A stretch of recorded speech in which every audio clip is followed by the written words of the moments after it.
Plan చేసింది కొన్ని రోజులే, కానీ 3 వారాలకు దాటేస్తుంది. ఇంకొన్ని రోజులు పోతే స్టార్ లైనర్లో ఇంధనం కూడా నిండుకుంటుంది. అప్పుడేం చేస్తారు?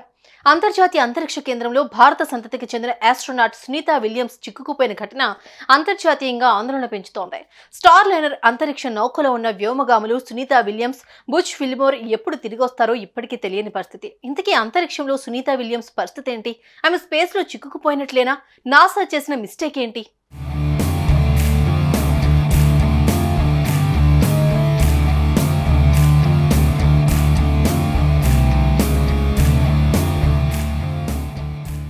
సునీత విలియమ్స్ ఈ పేరుకు పరిచయం అవసరం లేదు. ఇప్పటికే 3 సార్లు అంతరిక్షంలో పర్యటించిన ఆమె సామర్థ్యం ప్రపంచం మొత్తం ప్రశంసించింది. భారత సంతతికి చెందిన సునీత విలియమ్స్ నాసాకు చెందిన అంతరిక్ష పరిశోధకురాలు. ఆస్ట్రోనాట్గా ఆమె జీవితం ఎందరికో స్ఫూర్తినిస్తుంది. మహిళగా ఆమె సాధించిన విజయాలు యావత్ మహిళా లోకానికి ప్రేరణగా ఉంటాయి. అలాంటి వ్యక్తి ఇప్పుడు అంతరిక్షంలో చిక్కుకుపోయారు. 8 రోజుల్లో భూమికి తిరిగి రావాల్సిన సునీత విలియమ్స్ 3 వారాలు దాటుతున్నా ఇంకా ఇంటర్నేషనల్ స్పేస్ స్టేషన్లోనే ఉండాల్సి వచ్చింది. ఆమెతో పాటు ఐఎస్ఎస్కు వెళ్లిన మరో వ్యోమగామి బుచ్ విల్మోర్ కూడా అక్కడే ఉండిపోయారు. వీళ్ళిద్దరూ భూమికి ఎప్పుడు తిరిగొస్తారు అనే సందేహం ఇప్పుడు అందరినీ కలవరపరుస్తోంది.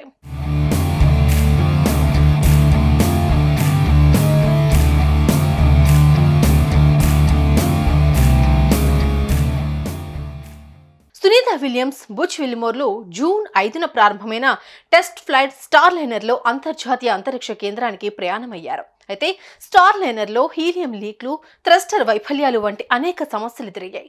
బోయింగ్ కంపెనీ తయారు చేసిన స్టార్ లైనర్ స్పేస్ షిప్లో ఉన్న 2 వ్యోమగాములు సురక్షితంగా అంతరిక్ష కేంద్రానికి చేరుకున్నప్పటికీ ఇప్పుడు తిరిగి వచ్చే సమయంలో అనిశ్చితి నెలకొంది.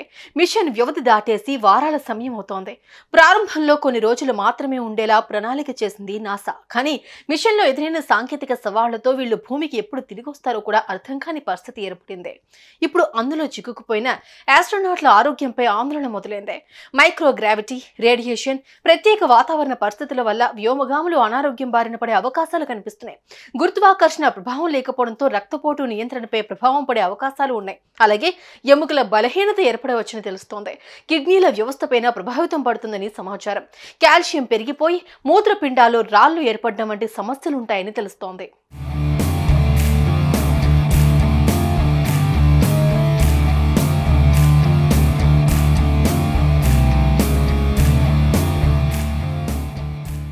ఇప్పటికే స్పేస్లో 3 వారాలు ఉండగా అక్కడి పరిస్థితులను బట్టి కంటి సమస్యలు, దృష్టిలోపం వంటి సమస్యలు వెంటాడతాయని శాస్త్రవేత్తలు తెలిపారు. రేడియేషన్ ఎక్స్పోజర్ ప్రభావం వల్ల క్యాన్సర్ వంటి ముప్పు ఎదుర్కొనే అవకాశాలు ఉన్నాయి. కాగా ఇప్పటికే ఓ బ్యాక్టీరియా అంతరిక్ష కేంద్రంలో ఉందని నాసా ప్రకటించింది. దీనివల్ల ఊపిరితిత్తుల సమస్యలు ఎదురవుతాయని భావిస్తున్నారు. సాధారణంగా అంతరిక్షంలోకి వెళితే భవిష్యత్తులో కొన్ని ఆరోగ్య సమస్యలు తలెత్తుతాయి. అయితే ఇప్పుడు ఏకంగా కొన్ని వారాల పాటు అక్కడే ఉండిపోవాల్సి రావడంతో ఆరోగ్య సమస్యలు జీవితాంతం వెంటాడే అవకాశం ఉందని తెలుస్తోంది. కఠిన ఆరోగ్య నియమాలు పాటించినా కూడా సమస్యలు తలెత్తవచ్చని తెలుస్తోంది. భూమి మీద నుంచి ప్రయాణం మొదలు కాకముందే స్టార్ లైనర్ స్పేస్ క్రాఫ్ట్ లో చివరి నిమిషంలో కొన్ని సమస్యలు తలెత్తాయని కొన్ని నివేదికలు చెబుతున్నాయి. హీలియం గ్యాస్ లీక్లు, థ్రస్టర్లు మొరాయించడం అప్పటికే ఉందని, అయితే దానిని నాసా, బోయింగ్ అధికారులు పట్టించుకోకుండా పంపించారనే అనుమానాలు వస్తున్నాయి. బోయింగ్ సైంటిస్టులు అప్పటికప్పుడు కొన్ని మరమ్మతులు చేయడంతో వ్యోమనౌక అంతరిక్షంలోకి చేరుకుందని కొన్ని నివేదికలు చెప్పాయి. ఇక ప్రారంభంలో ఎలాంటి సమస్య ఎదురైందో మళ్లీ అదే సమస్యతో ఇప్పుడు సునీత విలియమ్స్ అక్కడ చిక్కుకుపోయారనే ఆరోపణలు వస్తున్నాయి.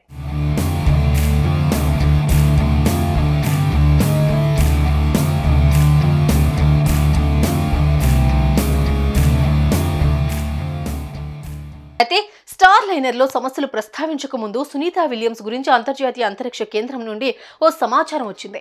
అంతరిక్ష కేంద్రానికి అత్యంత సమీపంలో రష్యాకు చెందిన ఓ పనికిరాని ఉపగ్రహానికి చెందిన 100 శకలాలు పడి ఉండటంతో యాత్రకు ఆటంకాలు కలుగుతున్నట్లు ప్రకటించింది. రష్యాకు చెందిన కాలం చెల్లిన ఈ శాటిలైట్ శకలాల కారణంగానే సునీత విలియమ్స్ తో పాటు మరో వ్యోమగామి కూడా చిక్కుకుపోయినట్లు ఐఎస్ఎస్ వెల్లడించింది. నిజానికి జూన్ 14వ తేదీన సునీత భూమి మీదకు చేరుకోవాల్సిందే. కాగా రష్యా శాటిలైట్ శకలాల కారణంగా ఈ ప్రయాణం 26వ తేదీకి వాయిదా పడిందని అన్నారు. తర్వాత స్టార్ లైనర్ స్పేస్ క్రాఫ్ట్ లో సాంకేతిక సమస్యలు వెలుగులోకి వచ్చాయి. దీంతోనే వారి ప్రయాణం వాయిదా పడినట్టు నాసా ప్రకటించింది. ప్రస్తుతం సునీత విలియమ్స్, బుచ్ విల్మోర్ మరో 7 సిబ్బందితో పాటు అంతరిక్ష కేంద్రంలో సురక్షితంగా ఉన్నారని నాసా చెబుతోంది. సమస్య పరిష్కారమై అన్ని అనుకూలిస్తే వీళ్లు జూలై 6న భూమి మీద ల్యాండ్ అయ్యే అవకాశం ఉందని అంటున్నారు.